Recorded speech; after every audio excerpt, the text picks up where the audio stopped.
तो अभी तक हमने बात करी कैसे पृथ्वीराज चौहान अपने सभी सामंतों के सहित कन्नौज में पहुंचे वेश बदलकर, और वहीं पर वेश बदलकर पहुंचे राज दरबार में चंद्रबरदाई के साथ। यहाँ पर चंद्रबरदाई ने संतुष्ट किया राजा जयचंद्र को। तब शाही बाग में आकर शिविर लगता है। यहाँ पर बहुत सारी गाथाएं आती हैं कि राजा जयचंद्र की पत्नी भोजन भी भिजवाती है चंद्रबरदाई के लिए, और चंद्रबरदाई को एक रात राजा जयचंद्र बुलाते भी हैं नाटक देखने के लिए, नृत्य देखने के लिए। तो बड़ा ही विस्तृत ये पृथ्वीराज रासों में वर्णन है। तब एक दिन राजा जयचंद्र यहाँ पर चंद्रबरदाई से मिलने शिविर में पहुंचे। जो सेवक बने हुए हैं यहाँ पर पृथ्वीराज चौहान, उनसे पान मांगा। अब यहाँ पर ऐसा पान दिया पृथ्वीराज चौहान ने कि पान पान करके दियो काम धज्जह पृथ्वीराज के चल्यो रक्त कर पल्लवन ग्रहियो कुलंगन बाज। यहाँ पर पृथ्वीराज चौहान ने ऐसा पान दिया कि रक्त बह पड़ा, नाखून लगा दिया, रक्त बह पड़ा। यहाँ पर राजा जयचंद्र समझ गई ये साधारण व्यक्ति नहीं, ये ही पृथ्वीराज है। तब अपने महल में पहुंचकर तत्क्षण अपने सेनापति रावण को आदेश दिया, जाकर घेर लो उस बाग को, एक भी चौहान वहां से जीवित न जा पाए। कि जान न पावे एक चौहान सबके मूड ले कटवाए। और सुनी खबरिया पृथ्वीराज ने डेरा कूच दीन करवाई। यहाँ पर रावण अपनी सेना लेकर उस बाग को घेर लेता है, लेकिन जब भीतर प्रवेश किया तो बाग में कुछ मिला ही नहीं। पृथ्वीराज चौहान यहाँ से अपना डेरा लेकर वहां पहुंच गए जहां पर उनके जो 1100 घुड़सवार थे उपस्थित थे। 3 कोस दूर जो उन्होंने अपना शिविर लगा रखा था वहां पर उपस्थित हुए। सभी सामंतों सहित सभी यहाँ पर तत्पर हो गए, क्योंकि अब सेनापति रावण अपनी सैनिक टुकड़ी लेकर वहां भी पहुंचने वाला था।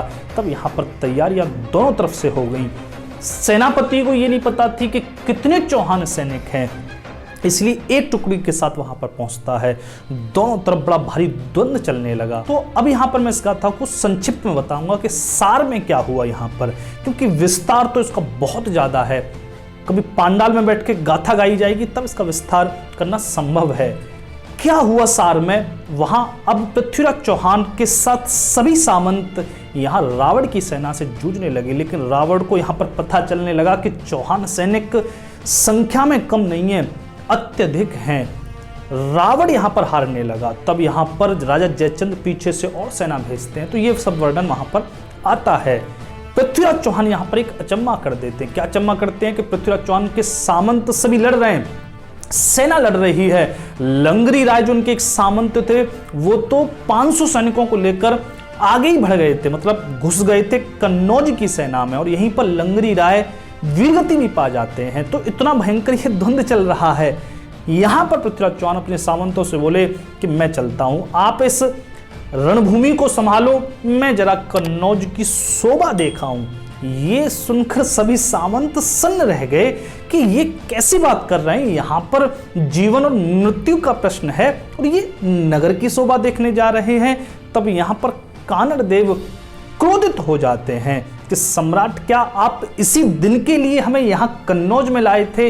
अरे हमारे लिए हमारा जीवन कीमती नहीं है, हमारे लिए आपका जीवन कीमती है। आप यहाँ से जा रहे हैं, हम कैसे आपकी सुरक्षा कर पाएंगे? तब पृथ्वीराज चौहान ने अपने घोड़े पर बैठे और ऐसी उसकी लगाम खींची, किसी की नहीं सुनी, पीछे के मार्ग से निकल गए कन्नौज में। वो कन्नौज क्यों आए, कन्नौज नगर में क्यों आए? कन्नौज नगर में वो खोजते पहुंचे जहां संयोगिता थी। यहां संयोगिता से मिलन होता है। तो सायंकाल हुई, सायंकाल में वहां द्वंद्व तो बंद हो गया। यहां पर कन्नौज की सेना वहां पर घेरे पड़ी हुई थी, लेकिन द्वंद्व बंद हो गया रात्रि की वजह से। और यहां पर पृथ्वीराज चौहान पहुंच गए संयोगिता के पास। संयोगिता से यहां पर पृथ्वीराज चौहान ने गंधर्व विवाह किया। हमारे यहां कई तरीके से विवाह होता है, जिसमें गंधर्व विवाह मतलब जैसे आज प्रेम विवाह होता है, वैसे ही गंधर्व विवाह पहले होता था। तो ये शास्त्र सम्मत है। जैसे दुष्यंत और शकुंतला का विवाह हुआ तो उन्होंने गंधर्व विवाह किया था, जिनसे भरत हुए, और उन्हीं भरत के नाम पर भारतवर्ष नाम पड़ा। हालांकि 2 भरत हुए, उनसे पहले भी एक भरत हुए, लेकिन दुष्यंत पुत्र भरत के नाम पर यहाँ पर भारत कहा जाता है। तो ऐसे पृथ्वीराज चौहान ने यहाँ पर संयोगिता के साथ गंधर्व विवाह किया। और जब सुबह हुई तब कानड़ देव ने भोर के समय गुरु राम को भेजा पृथ्वीराज चौहान को खोजने के लिए। गुरु राम आए, तब पृथ्वीराज चौहान गुरु राम के साथ अपने शिविर में लौटे। यहाँ पर कानड़ देव बड़े ही क्रोधित हुए, लेकिन कानड़ देव ने जब हाथ में कंकण देखा क्योंकि विवाह में कंकड़ पहनाया जाता। हाथ में कंकड़ देखा तो आश्चर्यचकित होकर बोले, ये कंकड़ तुम्हें किसने पहना दिया? तब यहाँ पृथ्वीराज चौहान ने सारी बात बताई शर्माते हुए कि मैंने विवाह कर लिया है संयोगिता से। अब यहाँ पर कानड़ देव बोले कि संयोगिता से विवाह कर लिया, लाए क्यों नहीं साथ में? तब पृथ्वीराज चौहान अब मजबूरी बताते हैं कि स्त्री को यहाँ पर युद्ध में कैसे संग लाया जा सकता है, पीछे छूट जाएगी। तब यहाँ पर कानड़ देव के साथ सभी सामंत एक एक करके वीर वचन बोलते हैं। कानड़ देव यहाँ पर कहते हैं कि अगर मेरे होते हुए संयोगिता को कुछ हो गया तो मेरे हाथ में तलवार धारण करने को धिक्कार है। चंद्रपुंडीर आ जाते हैं, आलहन कुमार, पलहन कुमार, ये सामंत थे और बहुत सारे सामंत जिनके नाम विस्तार से यहाँ पृथ्वीराज रासों में दिए हैं। सभी सामंत यहाँ पर अपने अपने वीर वचन बोलते हैं। तब यहाँ पर संयोगिता आती है। तब संयोगिता से भी सभी सामंत समझाते हैं कि हम आपको सकुशल दिल्ली भेज देंगे, लेकिन संयोगिता यहाँ पर बार बार प्रश्न करती है, बार बार शक संदेह करती है। तब यहाँ पर सभी सामंतों ने संयोगिता को समझाया, पूर्ण आश्वासन दिया और फिर दूसरे दिन यहाँ कन्नौज सेना और इन चौहान वीरों में भयंकर युद्ध हुआ। ये युद्ध कैसे हो रहा था? संयोगिता के डोले को लेकर ये चौहान वीर दिल्ली की ओर बढ़ रहे थे, क्योंकि दिल्ली पृथ्वीराज चौहान के अधिकार में थी। अपनी सीमा में बस पहुंचना था उन्हें। एक पत्र पहले ही जा चुका था, दिल्ली में जो चौहान सेना थी वो बस आने ही वाली थी, कन्नौज पहुंचने वाली थी। इसका इंतजार था कैसे भी चौहान सेना आ जाए तो फिर युद्ध बराबरी का हो जाएगा। लेकिन यहाँ पर अभी संख्या में कम है, इसीलिए ये युद्ध करते हुए दिल्ली की तरफ बढ़ रहे थे और ये डोले को ले जाते थे। और यहाँ पर बड़ा ही ऐसा दृश्य होता था कि एक बार ये चौहान वीर उस डोले को ले गए, दूसरी बार में फिर ये कन्नौज के वीर उस संयोगिता के डोले को ले आए, फिर ये चौहान फिर गए और फिर उस डोले को ले आए। ऐसे करके ये डोले को लेकर धीरे धीरे दिल्ली की ओर बढ़ रहे थे। यहाँ पर अनेक सामंत पृथ्वीराज चौहान के वीरगति प्राप्त कर रहे थे। तो लंगरी राय पहले दिन वीरगति प्राप्त कर गए, दूसरे दिन जो सामंत लोहाना थे वो वीरगति प्राप्त कर गए। जब लोहानों को वीरगति प्राप्त करते देखा तो जो गोविंद राय गहलोत थे क्रोधित हो गए। गोविंद राय गहलोत अपना घोड़ा लेकर सीधे प्रवेश कर गए कन्नौज सेना में, लेकिन जल्द ही वे भी वीरगति प्राप्त कर गए। जब ऐसे सामंतों को वीरगति प्राप्त करते देखा तो पंजवन देव, जो पंजवन राय कछवाहा थे, उनको भी क्रोध आया। तब पंजवन राय अपना घोड़ा लेकर कन्नौज सेना में बड़ी भयंकर मारकाट मचाते हैं और यहीं पर उनके जो पुत्र थे मलय सिंह, यहाँ पर वीरगति भी प्राप्त कर जाते हैं। जब पुत्र को वीरगति प्राप्त करते देखा तो पंजवन राय अपना अंतिम युद्ध करते हैं, सारी आशा निराशा को छोड़कर यहाँ पर युद्ध करते हैं। नरसिंह राय यहाँ पर वीरगति प्राप्त कर गए और फिर चंद्रपुंडीर भी यहाँ पर वीरगति प्राप्त कर जाते हैं। बागराज, पलहन देव, ऐसे करके उस दिन 7 सामंत यहाँ पर पृथ्वीराज चौहान के बड़े ही अहम सामंत थे, वीरगति प्राप्त कर गए। संयोगिता का डोला यहाँ पर जाता जा रहा था दिल्ली की तरफ। तब यहाँ पर अजमेर की जो चौहान सेना थी वो पहुंच जाती है। तीसरे दिन फिर युद्ध होता है, दोनों तरफ ही यहाँ कन्नौज की भी संपूर्ण सेना आ गई और यहाँ चौहान सेना भी संपूर्ण पहुंच गई। अब युद्ध बराबरी का था। तब यहाँ पर भयंकर युद्ध हुआ। दोनों तरफ के ये शूरवीर अपने अपने सम्मान के लिए एक दूसरे पर टूट पड़े कि दोनों दल आगे को बढ़ गए। संगम भय सूर सरदार और सूर लपेटा हाथी भिड़ गए, अंकुश बढ़े महोत्तन क्यार, हौदा हौदा इकमिल है गे, छतन खींच लई तलवार और भाला छूटे अस्वारन के, खन खन ठन ठन गा छाए, चमचम चमके तलवारी तह, मरमर रगड़ ढाल की होए और मस्तक मस्तक गज के मारे, अद्भुत समर कहानी जाए। यहाँ पर हाथियों से हाथी जा भिड़े, घुड़सवार घुड़सवारों पर टूट पड़े, ये पैदल सैनिकों से जूझने लगे। भयंकर वो समर होने लगा। धीरे धीरे ये कन्नौज की धरती उन शवों से पटने लगी। बार बार यहाँ पर क्या होता, कभी चौहान वीर भारी पड़ जाते और कभी यहाँ पर कन्नौज की सेना भारी पड़ जाती। अद्भुत समर चलने लगा। कानड़ देव यहाँ पर बड़ा भयंकर युद्ध करते हैं और कानड़ देव यहाँ पर अंत में वीरगति भी प्राप्त कर जाते हैं। कानड़ देव के बारे में यहाँ पर कहा जाता है कि कानड़ देव उनका सर कट गया, लेकिन सर कटने के बाद भी उनका धड़ लड़ता रहा। रासों में उनकी अद्भुत वीरता के बारे में लिखा है कि उस सर कटने के बाद भी इन काका कानड़ देव ने 15,000 सैनिकों को वहां पर धराशायी कर दिया था।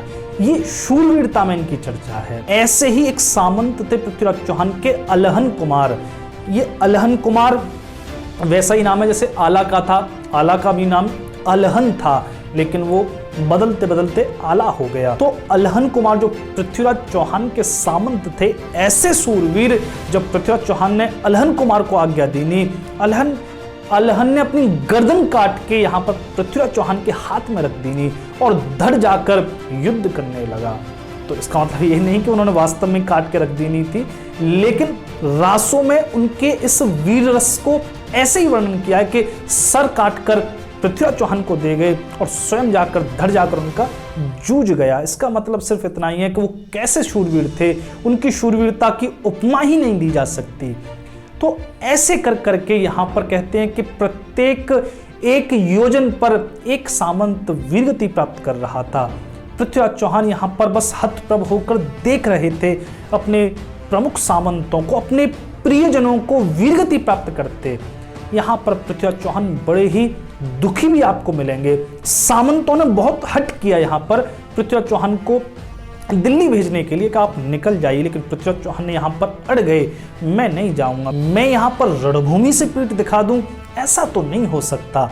तब पृथ्वीराज चौहान अपने सभी सामंतों के साथ वहां बने रहे और ये युद्ध अंत तक चलता रहा। और अंत में यहाँ पर ऐसा ये भयंकर युद्ध हुआ कि दोनों तरफ के ही अनेकानेक सामंत, अनेकानेक सेनापति, सैनिक धराशायी हो गए। पृथ्वीराज चौहान भी अपना धनुष लेकर आखिरी युद्ध कर रहे थे, क्योंकि अब पता नहीं थी कि कौन जीवित बचेगा इस समर भूमि से। पृथ्वीराज चौहान के सामने यहाँ पर राजा जयचंद पहुंच जाते हैं। राजा जयचंद को वो पृथ्वीराज चौहान अपने तीरों से बस छलनी करने वाले होते हैं कि चंद्रबरदाई बीच में आ जाते हैं। यहाँ पर चंद्रबरदाई राजा जयचंद को मानो बचा लेते हैं और यहीं पर वो एक तरीके से सुलह भी करवा देते हैं। चंद्रबरदाई यहाँ पर राजा जयचंद को समझाते हैं कि बहुत रक्त बह गया, बहुत वीर धराशायी हो चुके हैं और हो जाएंगे, कुछ भी नहीं बचेगा, न कन्नौज में बचेगा, न चौहान सेना में ही बचेगा। इस युद्ध को आप ही शांत कर सकते हैं। तब यहाँ पर राजा जयचंद इस युद्ध को विराम करते हैं और पृथ्वीराज चौहान संयोगिता को लेकर दिल्ली पहुंचते हैं। और इसके बाद ही रासों में वर्णन है कि राजा जयचंद फिर निराश बहुत हो जाते हैं, दुखी होते हैं, पुरोहित समझाते हैं। इसके बाद दान दहेज भी पृथ्वीराज चौहान के लिए दान दहेज भी वे दिल्ली भिजवाते हैं, क्योंकि क्षत्रिय परंपरा यही थी। भुजबल से ले गए थे पृथ्वीराज चौहान, लड़कर ले गए थे, कोई कायर बनकर भगाकर नहीं ले गए थे, यहाँ संयोगिता को युद्ध करके ले गए। तो ये क्षत्रिय परंपरा है। इसके बाद ही इसी परंपरा का निर्वहन करते हुए राजा जयचंद फिर दान दहेज भी भिजवाते हैं, अपने पुरोहित भी वे दिल्ली भेजते हैं। तो ऐसी कथा आपको ये पृथ्वीराज रासों में देखने को प्राप्त होगी। तो बहुत विस्तार से कथा है, बहुत ही विस्तार से है। एक एक छंद इसका, एक एक सवैया, एक एक श्लोक आनंद कर देता है। बहुत ही विस्तार से कैसे कैसे ये सामंत वीरगति को प्राप्त हुए, विस्तार से उसमें दे रखा है। आप पढ़ सकते हैं, PDF आपको ये गूगल पर प्राप्त हो जाएगी, तो आप वहां जाकर पूरी विस्तार में इसको पढ़ें। पृथ्वीराज चौहान इस युद्ध में करीब 40-50 सामंत खो देते हैं, अपने प्रियजनों को खो देते हैं, काका कानड़ देव को खो देते हैं, चंद्र पुंडीर, गोविंदराय गहलोत जैसे अनेकानेक शूरवीरों को खो देते हैं। इसीलिए इस युद्ध के बाद वे इतने निराश हो जाते हैं कि उनका मन कहीं भी नहीं लगता। तो संयोगिता को जीत कर भी वे सब कुछ हार जाते हैं, सब कुछ पाकर भी हाथ खाली के खाली रह जाते हैं। यहाँ पृथ्वीराज चौहान शोक में चले जाते हैं। संयोगिता का यहाँ पर दिल्ली में फिर विवाह होता है पृथ्वीराज चौहान से। उसके बाद वे अजमेर में पहुंचते हैं। तो संक्षिप्त और विस्तार दोनों में ही संयोगिता और पृथ्वीराज चौहान की मैंने चर्चा की है। अब आगे जो चर्चा होने वाली है वो है तराइन का पहला और दूसरा युद्ध। पहला युद्ध कैसे पृथ्वीराज चौहान जीते और दूसरे युद्ध में वो कैसे वीरगति प्राप्त कर जाते हैं। तो ये पृथ्वीराज चौहान शौर्य गाथा बस समाप्त होने वाली है। तो आप ज़्यादा से ज़्यादा इसमें जुड़ें, शेयर करें, सब्सक्राइब भी करें और कमेंट जरूर करें, क्योंकि कमेंट करते हो तो थोड़ा सा अच्छा लगता है। तो ये संक्षिप्त मैंने आज इस वीडियो पे बात करी। अब थोड़ा सा विस्तार में बात करेंगे तराइन के पहले और दूसरे युद्ध पर। बहुत बहुत धन्यवाद आप सभी का। जय श्री राम, हर हर महादेव।